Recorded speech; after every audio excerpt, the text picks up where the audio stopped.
Bueno, bienvenidos a una nueva entrevista de Cuida, el canal cultural de Jenny del Ateneo. Soy Belén Marinone y hoy vamos a estar hablando con Cristian Acevedo, que es autor de varios libros, pero quien nos convoca, el que nos convoca hoy acá, es su nuevo libro, Todas las vidas de Eva Aquí, editado por Editorial Umbriel. Bienvenido, Cristian, y gracias por estar con nosotros. Hola, ¿cómo estás, Belén? No, muchas gracias a vos.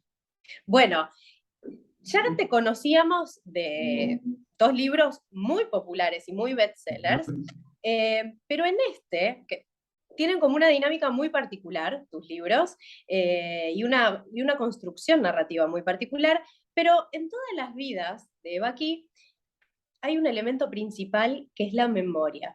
¿Cómo podríamos definirla a partir del libro? Claro, bueno, el asunto justamente es ese, ¿no?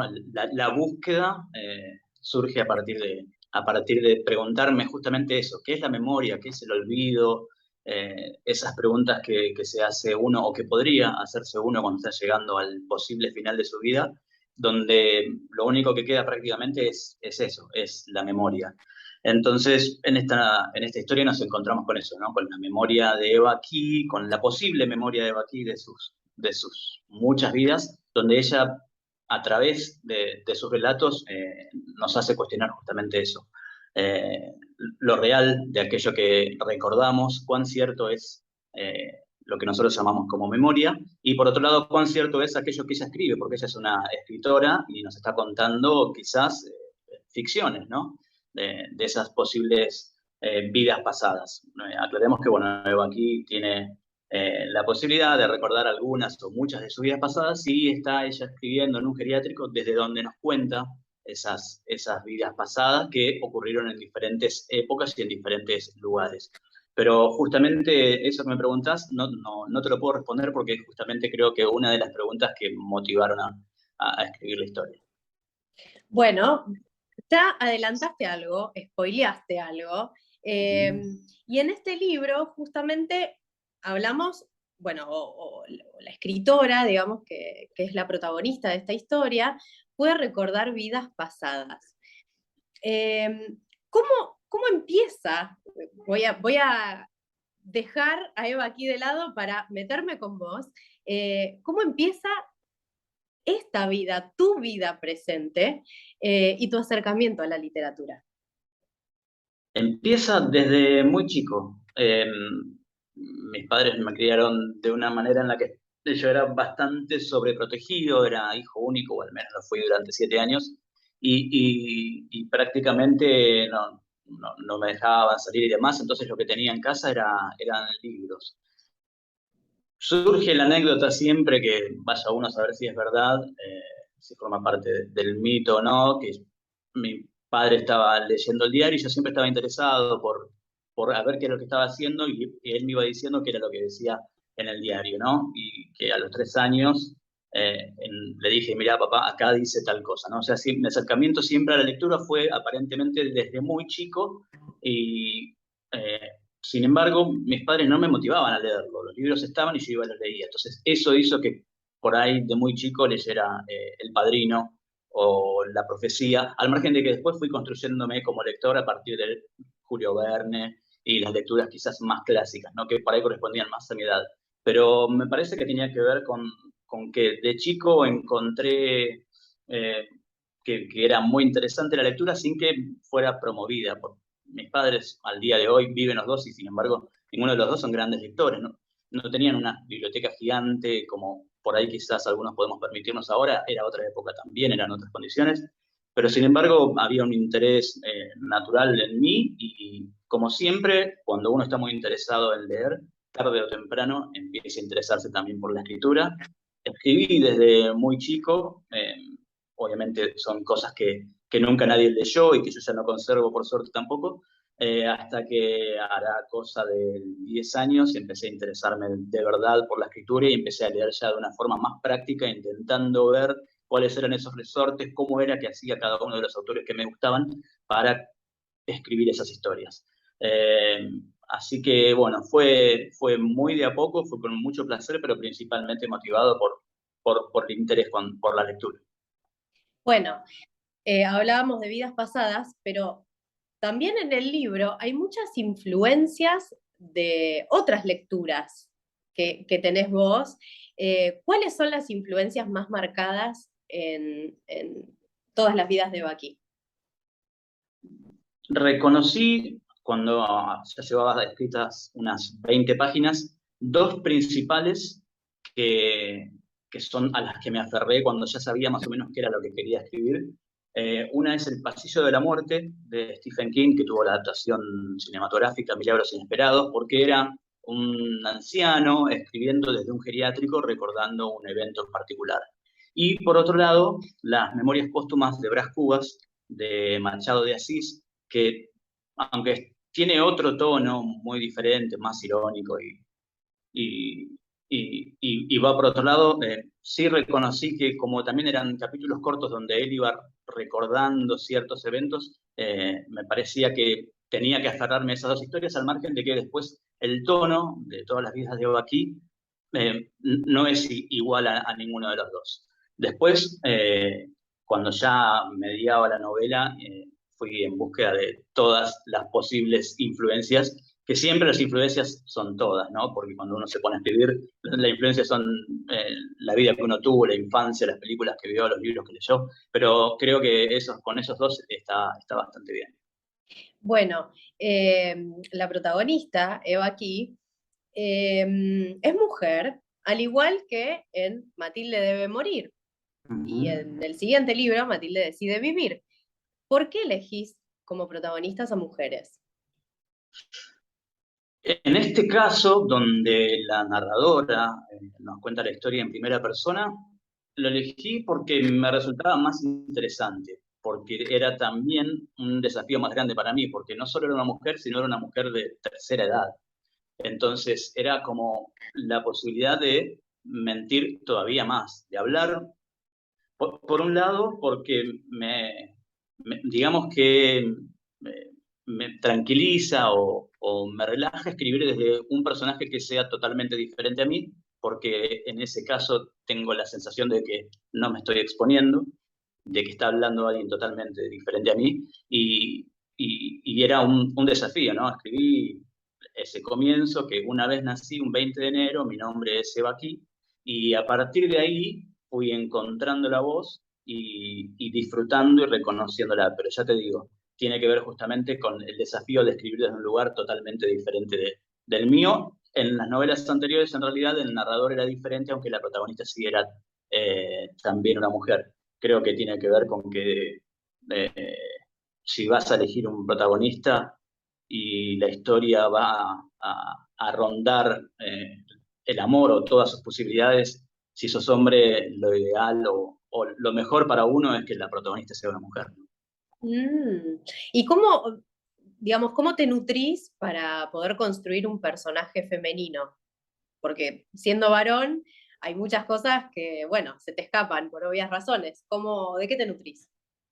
No, creo que tiene que ver con alejarme de mí y con intentar atravesar eso que estoy escribiendo como si fuera una mujer. Al margen de los géneros, la sensibilidad es una, ¿no? Y podemos reaccionar ante una circunstancia de tal o cual manera, creo que independientemente de ser hombre o mujer. O sea, el dolor por un amor perdido puede ser distinto, pero no porque ser hombre o por ser mujer, o la muerte de un familiar o algún evento traumático. Eh, a eso podemos reaccionar diferentes, no por el hecho de ser hombres o mujeres, sino porque somos todos personas diferentes. Lo que intento es meterme en el personaje y ver cómo podría reaccionar Eva aquí, en este caso, a esas circunstancias, y te digo que es lo más entretenido, ¿no? Porque uno descubre que quizás reaccionan de forma en la que uno no lo haría, y eso es lo más lindo. Hablábamos recién de cómo es que vos te metés en ese personaje. Y también hay una característica muy particular quizás de tu escritura, que es el modo en que estructuras los libros y cuál es la dinámica que planteás a la hora de escribir. Uno no se encuentra con una prosa, digamos, estándar, ni en tus anteriores libros ni en este. Entonces uno se encuentra con distintos recursos, con prosa, con las memorias, con lo que dicen otros, entonces uno se mete en una como mamushka de ficciones, en realidad, Sí. podríamos tomarlo así. ¿Cómo es que logras esto? ¿Cómo es que se logra estructurar un texto de esta forma? Sin estructurar, sin intentar estructurar nada. Creo que desde el caos mismo. Cuando escribo novelas, lo único que tengo son el párrafo que sigue en la cabeza y voy escribiendo a partir de ahí. Después es un problema porque después uno, cuando intenta estructurar los capítulos, se da cuenta de que quizás aquello que escribió ahora en realidad eh, no sirve y tiene que intentar o correrlo hacia otro lado o directamente sacarlo. En cuanto a eso no tengo problemas porque me gusta corregir mucho, así que una novela que tiene, no sé, 100 páginas, muy tranquilamente la puedo dejar en 80. La verdad es que para mí eso es un logro cuando me pongo a corregir y elimino capítulos, elimino párrafos, y llego a la compresión máxima. Eso para mí es la mayor satisfacción de ser escritor. Pero ya te digo, es todo sin plan. Siempre tengo el comienzo de algo o un párrafo o un capítulo y lo que más disfruto de escribir las novelas es que eh, si es una novela que creo que está bien lograda, me pasa a mí como primer lector de ir sorprendiéndome con las cosas que van pasando, ¿no? Y es lo que pasó con Eva aquí. Si yo hubiera tenido un plan posiblemente en la página 10, lo hubiera dejado porque quizás me hubiera frustrado no haber llegado a ese plan. Así que aprendí a vivir con ese caos que es mi forma de escribir e intentando beneficiarlo con algo que quizás por el hecho de que es medio caótico podría traumarte, pero que yo por otro lado lo considero como una posibilidad de ser, de disfrutar de esa libertad, ¿no? Y bueno, así como hay novelas que quizás logro, hay otras que quedarán por la mitad y que más adelante se escribirán, pero, pero bueno, aprendí a convivir con la idea de escribir sin ningún plan. ¿Cómo surge la idea de este libro? ¿Cuál fue esa primera memoria que tenés de... Sí, la primera memoria es la que transcurre en Argentina, ¿sí? Por una cuestión que yo ya me sentí involucrado con esa memoria. En realidad el comienzo era una vez nací, un 20 de enero, y me parecía que algo le faltaba. No, miento, en realidad el comienzo era nací el 20 de enero, ¿sí? Y era un comienzo clásico. Pero yo lo que quería era juntarlo con el había una vez o algo así, y a partir de ahí surgió una vez nací el 20 de enero, entonces ahí descubrí que se Mm. trataba de una novela donde el personaje, la protagonista, había nacido varias veces. Y lo que hice fue evocar la memoria, porque habla de una vida de una nena de 13 años y lo que hice fue recordar las memorias de cuando yo tenía 13 años. Habla de su mamá favorita y en realidad es Cristiana Acevedo hablando de su mamá. Entonces, durante ese primer capítulo me sentí muy cómodo porque podía exponerme sin hacerlo porque la que hablaba era Eva aquí. Así que surgió a partir de ese comienzo de esa primera vida y después el problema de ver cómo solucionar el resto que obviamente no estaban planificadas. Bueno, ya que volvimos a traer la memoria, hay un pasaje del libro, lo voy a leer, que dice, Eva aquí, dice, sé que no es así. Mi condena es morir, regresar, reincidir, recordar. ¿La memoria a veces es una condena? Sin dudas, sin dudas. Al margen de que es muy poco lo que recordamos, ¿no? Siempre son eventos importantes, eventos traumáticos, eventos felices, sí, pero si te pones a sacar cuentas, son horas contra los años de vida que tenemos. Eh, pero sin duda problema la memoria puede ser un problema. Sin embargo, creo que no es el tono de la novela, ¿no? Ella muchas veces se lamenta, pero cuando empieza a lamentarse mucho por cosas que le pasaron, sale inmediatamente de ahí porque, primero y principal, porque es escritora, entonces se da cuenta de que en realidad el camino es por otro lado. Intenta también no hablar de su presente actual, de sus hijos, que eso sí es algo que me propuse, porque si no, me imaginaba que si alguien que tuvo muchas vidas, que perdió a mucha gente, dentro de ellos, seres queridos, hijos, si iba por ese lado, iba a ser una novela muy lacrimógena. Entonces intenté, bueno, en un capítulo ella aclara, no voy a hablar de mis hijos bajo ningún aspecto y avanzar hacia otras cosas. Al margen de que obviamente esto que ella cuenta, como ya te dije antes, puede ser una de las tantas ficciones de la Eva aquí escritora. Hay otra cosa que sucede a medida que uno va leyendo el libro, que vos lo mencionabas al principio, eh, que se termina desdibujando cuál es el límite de la ficción. Eh, entonces, te pregunto, ¿cuál es el límite entre la ficción y la realidad? Creo que es una de las cosas que más me fascinan, esa pregunta, intentar eh, descubrir que no hay límites, cuando uno encuentra un límite es intentar sobrepasarlo, pero el juego entre la realidad y la ficción es algo que me fascina. Justamente en todas las vidas de Baki pasa que también hay una psicóloga que está contradiciendo lo que ella dice, pero también está el editor de Umbriel que nos habla, está el presidente de la Cámara de Escritores de México, que nos cuenta anécdotas con ella. Todo sigue una estructura como si fueran memorias reales de una autora que realmente existió cuando en realidad no, ¿no? Ese juego entre realidad y ficción, que obviamente es la estructura principal de mis novelas anteriores, creo que es una de las cosas que más me fascina y que más me divierte, y son esas preguntas que tampoco tienen respuestas y que lo más conveniente es seguir haciéndolas y seguir hurgando en esas dudas, ¿no? Pero la verdad es que tanto como espectador, como lector y también como autor, el juego entre la realidad y la ficción es algo que me fascina. Es que uno a medida que va leyendo el libro, como decía, te terminas preguntando, "Bueno, quizás esta persona existió". Y entonces yo lo busqué, la busqué, digo, quizás existe Ujú. porque estaba, como vos decías recién, con tantos recursos, eh, digo, bueno, quizás sí sucedió y sí existió y está planteado en ficción, pero no es ficción. Entonces, Claro. creo que esa tensión entre es real o no, digamos, se palpita en todo el libro. Pero además de eso, hablábamos de las vidas pasadas y también recurrís en ciertos pasajes, incluso hay algunos capítulos, a otras cuestiones que están más cercanas a la fe y a las creencias que a lo científico, ¿no? Con la psicóloga, Ujú. que son las cuestiones del tarot, de la astrología, de pensar en vidas pasadas, vidas futuras. ¿Por qué recurrir a estas herramientas? Son cuestiones que me iba planteando en el momento, ¿no? Imaginemos que Eva aquí existe y que vivió miles de vidas pasadas, en algún momento tuvo que haber perdido la fe, en algún momento tuvo que haberla encontrado, en algún momento tuvo que haber recurrido a diferentes configuraciones de fe o de sacralidad. Una de las cosas que me pregunté también, que me planteé también era que fuera diferente el andar de ella en sus diferentes vidas, que ella no conservara la memoria todo el tiempo, porque si no, la verdad es que sería alguien posiblemente sin ganas de vivir, ¿no? Alguien que vivió infinitamente y que vivió cosas buenas, cosas malas durante miles de años.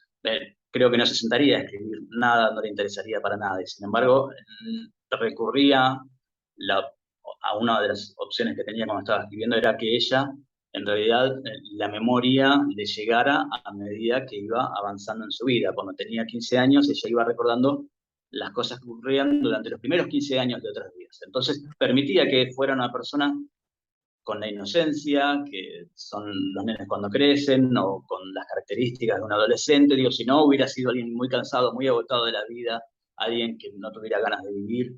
Eh, creo que así era como era posible que alguien tuviera interés en ser escritor, ser escritora, por ejemplo, ¿no? Recordando vidas pasadas, pero que esa memoria fuera apareciendo de a poco y no desde el momento del nacimiento. Hubiera sido también un trauma nacer y recordar todas las vidas pasadas. Y a partir de ahí es que ella también se pregunta, sería muy difícil también que alguien que vive muchas vidas se permita tener una religión como la que nosotros tenemos, porque posiblemente ella está desde el comienzo de los tiempos, así que habrá vivido muchas cosas que seguramente sabe cómo realmente fueron cuando nosotros en realidad las convertimos en ficción. Entonces eran cosas que ella tenía que plantear, que tocar, al menos de costado, pero que también tenía que avanzar para no estancarse y que no fuera una novela que hablara sobre Dios o sobre las diferentes religiones. Tampoco habla sobre el hinduismo o sobre el tratamiento del renacer y de vidas pasadas, pero los toca muy de costado. Mm. Y además, creo que contrasta esta situación en donde ella cuenta, esta es mi verdad y estas son mis verdades, ¿no? Pasadas, Ujú. se funde y entra en tensión con los informes de la psicóloga que hablábamos recién. Entonces, de cierta forma, hay también una indagación sobre la locura, porque hay una pregunta sobre, ¿está loca? ¿Está diciendo en serio esto? ¿Qué quiso decir con esto? Digamos, ¿lo tenías como objetivo? Sí, sí. Mi mayor pregunta era justamente eso, ¿no? Cuando ya somos viejitos y entramos con problemas de salud, viste, la senilidad.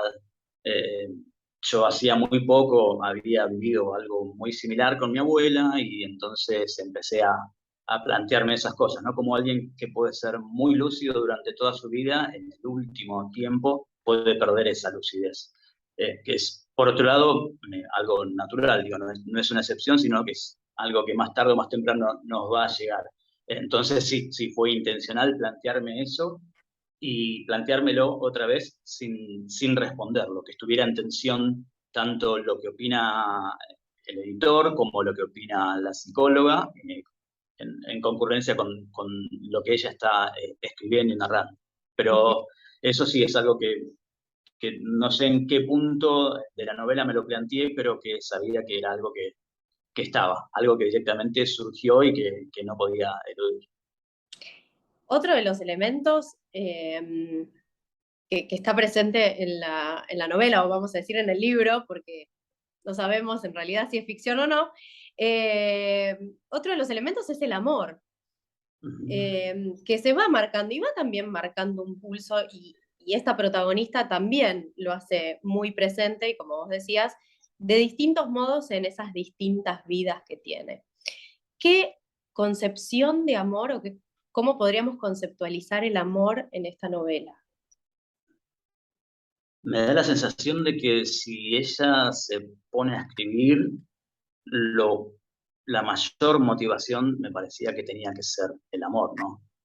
Cuando uno se pone a escribir memorias, siempre lo hace desde el amor, ya sea porque quiere que lo amen o porque quiere recordar y evocar eh, el amor de su vida, salvo que ella tuvo muchos amores en su vida porque tuvo muchas vidas, entonces me parecía que era, creo que la principal razón por la que uno se pone a escribir unas memorias y en este caso era, bueno, fue surgiendo, ya te digo, casi de forma instantánea. Cada vez que me ponía a recordar alguna vida, estaba hablando de amor, hablando de un hombre a quien amó, de una mujer a quien amó, de amor a sus padres.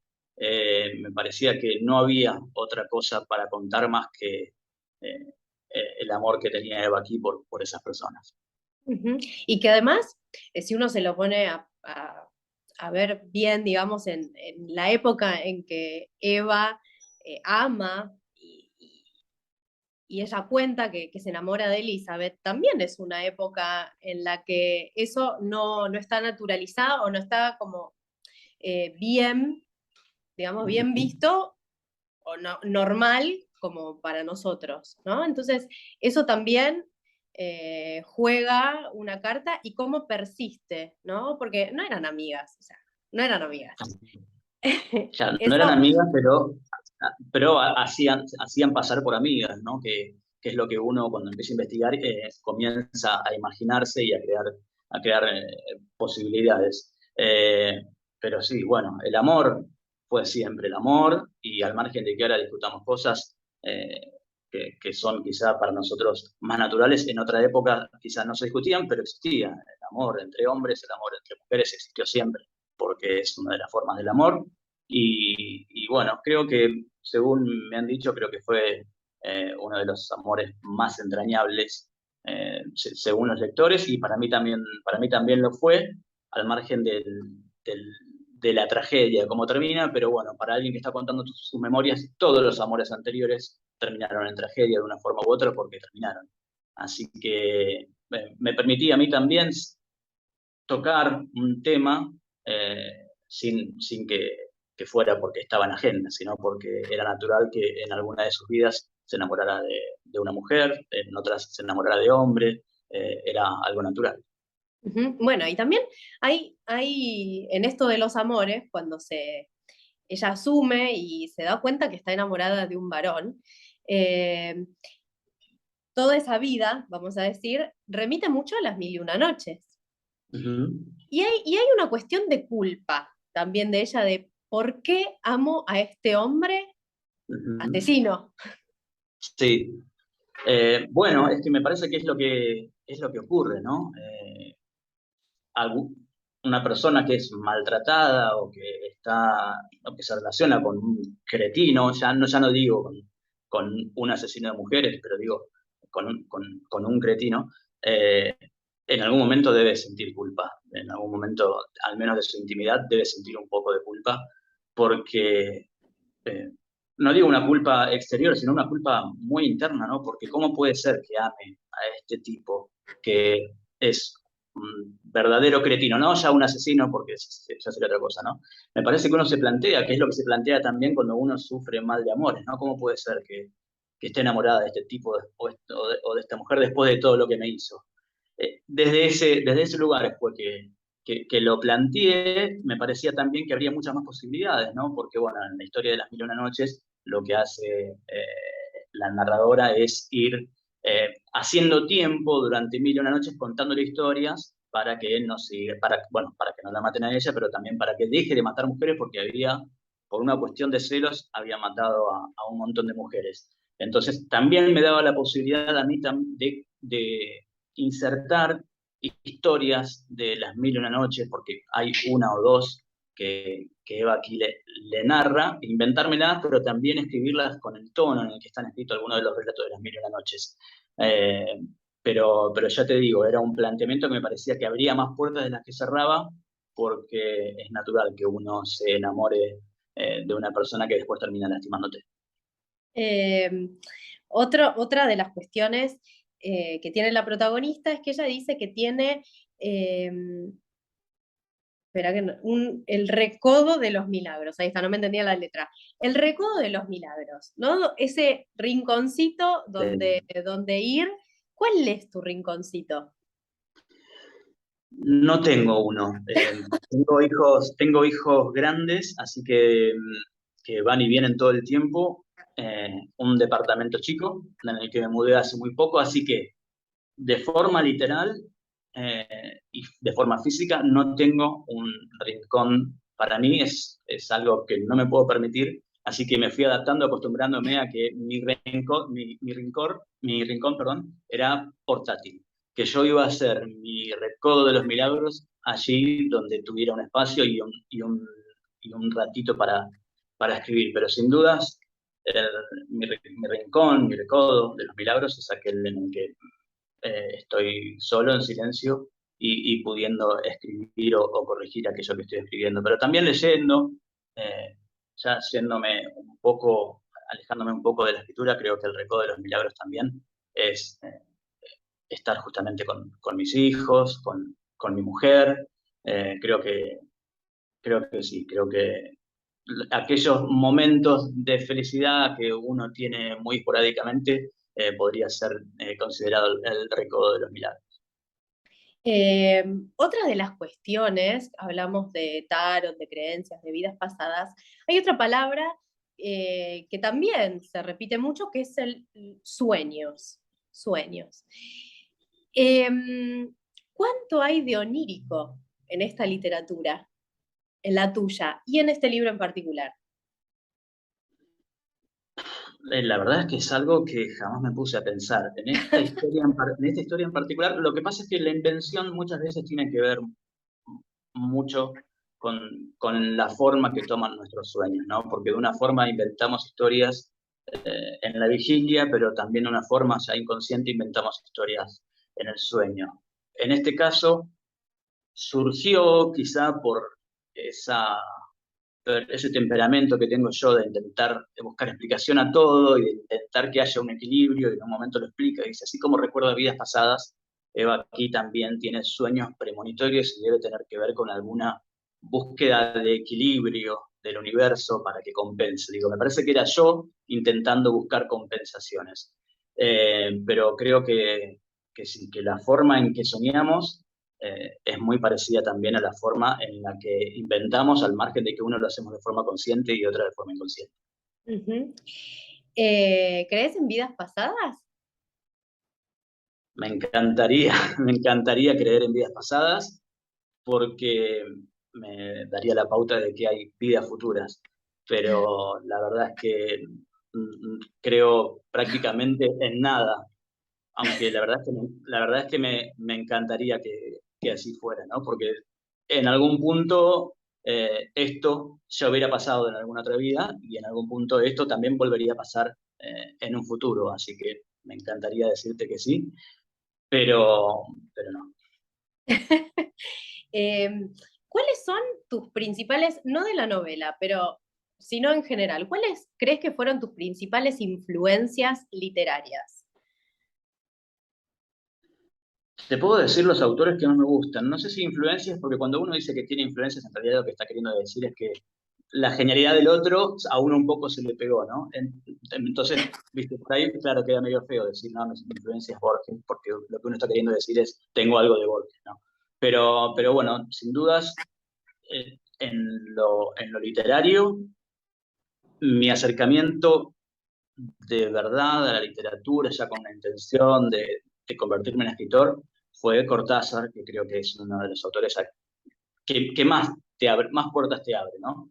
Porque uno tiene la sensación errónea de que aquello que escribió Cortázar es fácil de escribir y después te das cuenta de que no es así, a diferencia de Borges, a quien en mi caso entendí después que en realidad te cierra muchas puertas, porque uno se da cuenta de que es imposible escribir lo que él escribió. Eh, Eso en lo estrictamente literario. Aunque también tendría que nombrar a Abelardo Castillo, que cuando yo empecé a escribir cuentos era uno de mis autores de cabecera. Eh, Durante la adolescencia leí mucho Stephen King, durante la adultez volví a leerlo ya sin culpa, porque lo que nos decían era que como era un bestseller, no era literatura que valiera la pena, y después descubrí que es un enorme autor, que muchas de sus obras son obras maestras. Me quedaría con Misery, que es una novela que yo diría que me influyó mucho, que la releí varias veces, porque es una novela, al margen de que es una novela de horror y todo lo que nosotros sabemos, también es una novela que cuenta cómo escribir una novela. Estamos hablando del libro, al margen de que la adaptación cinematográfica excluya toda esa parte. En la novela lo ves al narrador intentando reescribir una novela todo el tiempo. Así que creo que Stephen King también es otra de mis influencias. Después, para cada novela que estoy escribiendo, son diferentes los autores porque ya empiezo a investigar. Mi primera duda siempre, cada vez que me pongo a escribir, es, ¿esto no se escribió antes? Entonces empiezo a rastrear porque tengo miedo de que inconscientemente esté quitándole, robándole a otros autores. Entonces ahí, invariablemente, voy y busco semejanzas, similitudes acerca de lo que estoy buscando y entonces ahí ya absorbo toda esa búsqueda. ¿Cuánto tiempo te tomó escribir esta novela? Un año, alrededor de un año, porque ya te digo, el comienzo tenía unas 20 páginas que las escribí durante la pandemia. Después me alejé un poco porque tenía miedo de estar escribiendo una novela justamente de pandemia, ¿no? Con alguien encerrado, contando acerca de que alguien que no puede salir, y quería salir, no me interesaba ir por ese lado. Después la retomé porque ese comienzo de Una vez nací, 20 de enero de 1900, eh, recobró mi interés, me descubrí ya con la tranquilidad de saber que no iba a ser una historia sobre un encierro, al margen de que el origen es ella escribiendo desde un geriátrico, no, ella no puede salir como ocurre en un geriátrico, pero aproximadamente un año teniendo en cuenta los 2 últimos meses de pura corrección, ¿sí? De corregir, que ya te digo, es algo que disfruto mucho, ¿no? Sé que hay muchos que lo padecen yo la verdad es que lo disfruto y para mí es un logro eliminar una palabra, eliminar un párrafo. Eso es, nunca lo guardo y debería hacerlo, ¿no? La versión original y la versión final para algún momento contrastarlas, pero bueno, los 2 últimos meses más o menos fueron de pura corrección. Como mencionábamos al principio de nuestra charla, venís de un éxito inesperado, creo, de Matilde debe morir. ¿Sentiste presión? Sí, debe morir. ¿Sentiste presión al momento de escribir esta novela? ¿De llegar a eso mismo? No, no, fue muy, sí, la verdad es que fue muy sorpresivo, ¿no? La novela anterior, Matilde debe morir, la publiqué en 2016 y el éxito le llegó en 2020. O sea, no, así que bueno, ya con esa experiencia uno sabe que después es cuestión de tiempo y por sobre todas las cosas, cuestión de azar. Así que no, no esperaba que Eva aquí fuera, no espero que Eva aquí, aunque lo deseo, que sea un éxito inmediato ni que lo sea en algún momento. Son cuestiones de azar. Todas las vidas de Matilde debe morir fue un éxito a raíz de una reseña en TikTok durante la pandemia. Eh, y la verdad es que si uno intenta repetir esas cosas, es prácticamente imposible. Si no, cualquier libro que alguien reseña en TikTok después se convierte en un éxito y no funciona así. Puede ser una semana, dos, un mes, pero no como pasó con mucha suerte con Matilde de Morir, que ya lleva más de un año y medio.